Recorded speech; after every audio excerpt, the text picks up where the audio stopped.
they all agree. All right, now for our favorite part, which is Disgrace of the Week, and then we'll follow that up with something nice. But Disgrace of the Week, Patty Calhoun. Well, there's a lot of action in Washington, D.C. right now with the incredible circus at the Supreme Court, which is just mind-blowing. I mean, what happened today? But let's not forget the hearings that are going on, which have been amazing about January 6th. And to bring it home, John Eastman, who was on the payroll at the University of Colorado, wooed here to be a great conservative scholar. Now we're finding out that he wanted to be sure he could get pardoned after giving such excellent advice to Donald Trump that Mike Pence could override the whole thing. I'd like to see how Ron Hanks, if he's elected and doesn't win, will respond, because he is still thinking that there was a big lie. Laura Carno, Disgrace of the Week. Yeah, so as somebody who follows school safety very closely, I run an organization called Faster Colorado, where we train the very many armed school staff in Colorado. The behavior of the school chief of police in Uvalde, Texas, is horrifying to see what happened. And every day, new news comes out of there on how that was handled, and none of it's good. And I think he will continue to be a disgrace.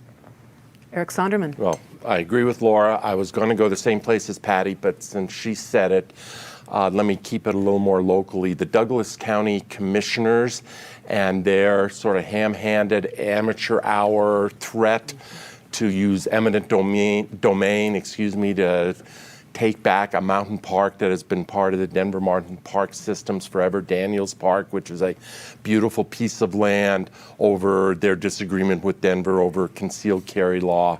There's ways to express your disagreement, but you're not getting your hands on Daniels Park. I think Mayor Hancock had made that clear, and maybe we could work to cooperate a little more instead of throwing idle threats around. Penfield Tate. Maybe it was a Freudian slip, but eminent domain is right. The Thomases, Jenny, the January 6th co-conspirator, and her husband, the Supreme Court Justice, who has pronounced now that he's looking to overturn a bunch of precedent that he didn't agree with, even though he hasn't looked at the facts of any cases. He's just putting us all on notice. He wants to overturn a bunch of stuff. That's tragic. Let's go with something sweet. Patty Calhoun. I'll skip the Avs because I'm sure others are going to say something about that. But I want to congratulate Denver Health on bringing in Donna Lynn, the former lieutenant governor of Colorado, to run the place. A great woman, smart. She's coming back from Columbia. She's got a good experience. I think she'll do a great job. Laura Carno. Yes, I will say something about Dave Kopel, whose seat I am currently occupying. Work that he did in his work with Independence Institute was cited in the New York Supreme Court case, giving New Yorkers back the ability to defend themselves. Way to go, Dave. Eric Sonderman.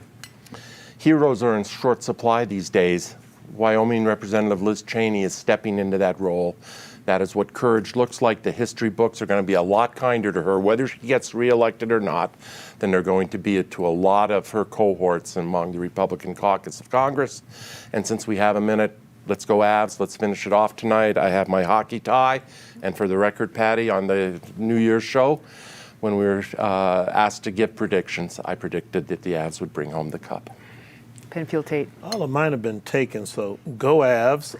Enjoy Pride Fest, but I got to go along with Eric. I mean, Liz Cheney identifies, I think, the ideal of what we want in our elected officials.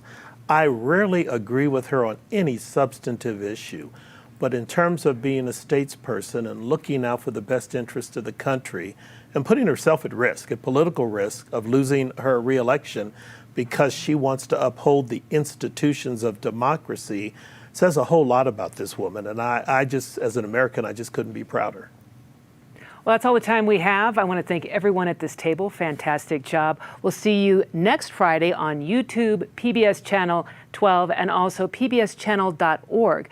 Don't forget to share your input with us at CIO@pbs12.org. And also, on behalf of everybody here, have a fantastic night.